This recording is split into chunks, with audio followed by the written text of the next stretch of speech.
Thank you, Lee, and good morning, everybody. And it's appropriate to be here at the Royal Institute of Chartered Surveyors, an institution that's involved in valuing and telling us the cost of building homes in order to talk about the crisis in affordable social housing. The reality is that affordable social housing in this country is broken. There is a desperate shortage. And we've got 1.3 million people on the waiting list. Now, back in the early 1980s, one of my first jobs was digging trenches on a construction site. And in a sense, that's who I am. I'm a builder.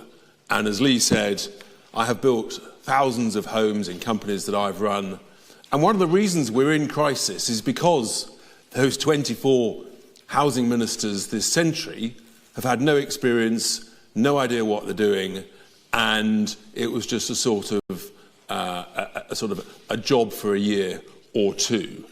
And so we've ended up with a desperate shortage of affordable housing, council housing, and it's got worse and worse. And in the document you've got in front of you, there is a graph that shows the complete collapse of the construction of affordable social housing. And our ambition is to stop the rot. We need to turn it round.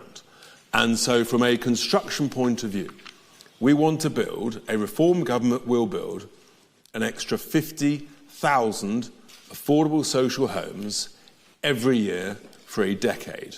50,000. That is more than has been achieved for decades.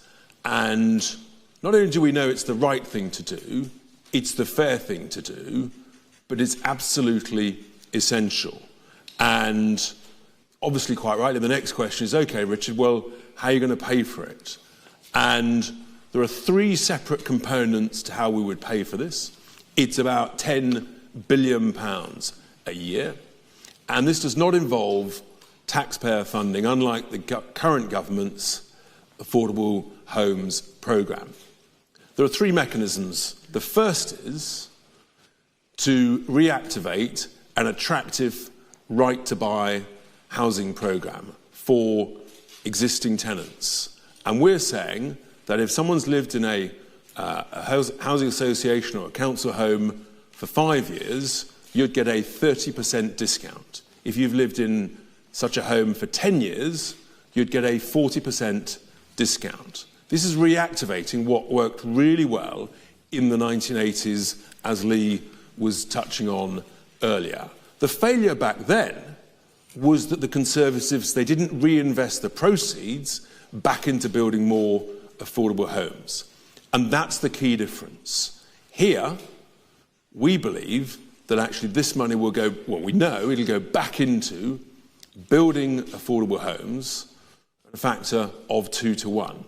So that will be about a third of the total money involved, the total proceeds required. The second third will be by a modest increase in the debt levels, a re-gearing of the existing housing association. So there's about a whisker under 3 million homes owned by housing associations. The top 100 own about 80% of them. But actually, their debt levels are very low, just over 20% relative to the market value of those properties subject to their existing tenancies. A modest 5 or 6% increase in those debt levels over a decade would generate over £30 billion. And that's the second third of the funding that will be required to meet this programme.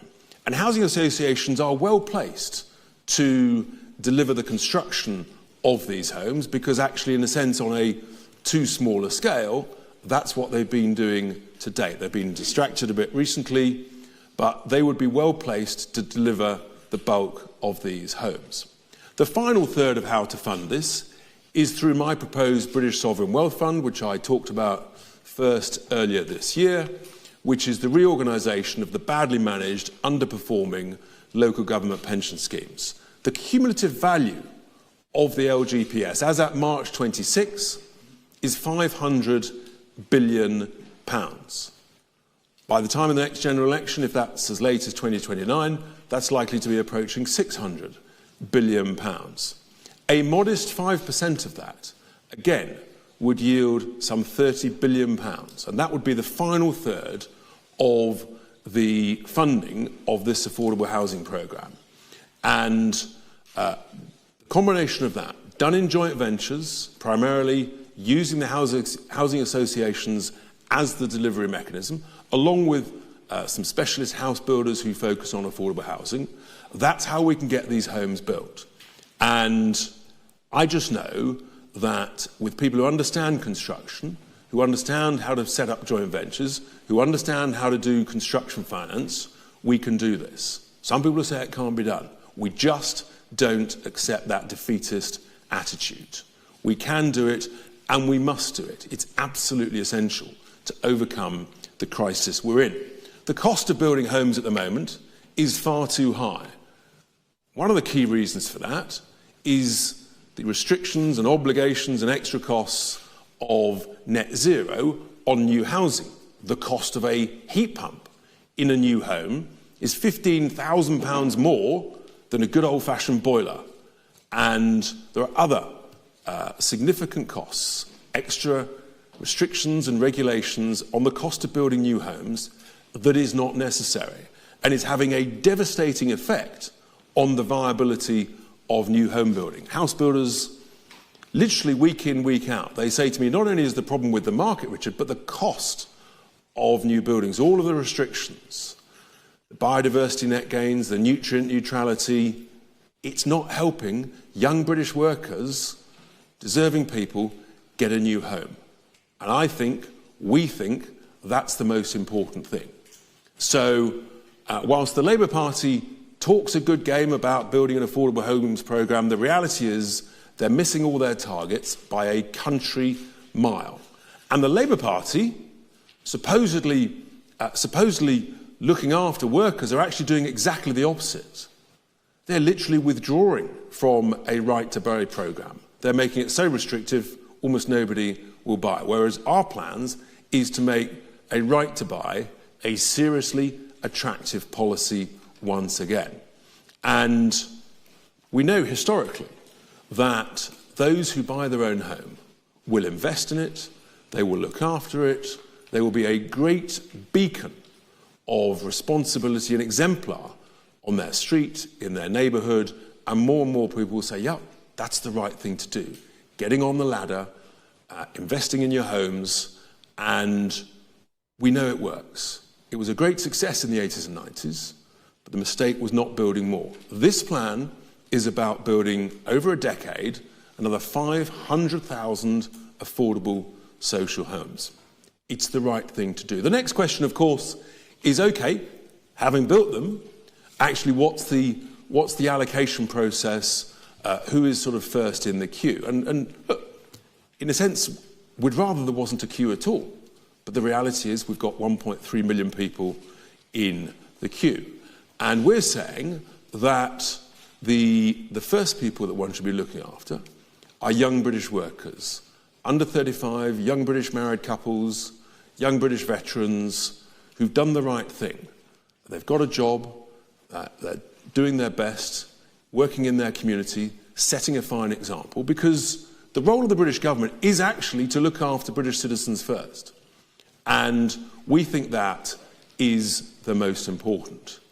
With regard to the existing 540,000 approximately existing affordable social housing that is occupied by overseas nationals, we have clearly set out before that actually we don't think that is fair. And this does come down to fairness.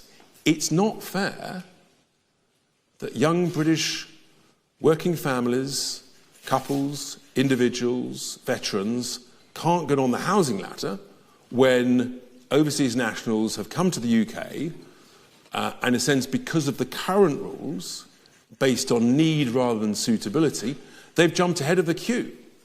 And we just don't think that's right. I can't think of another country in the world where you rock up with a family and you expect the local taxpayer in that country to pay for your housing needs.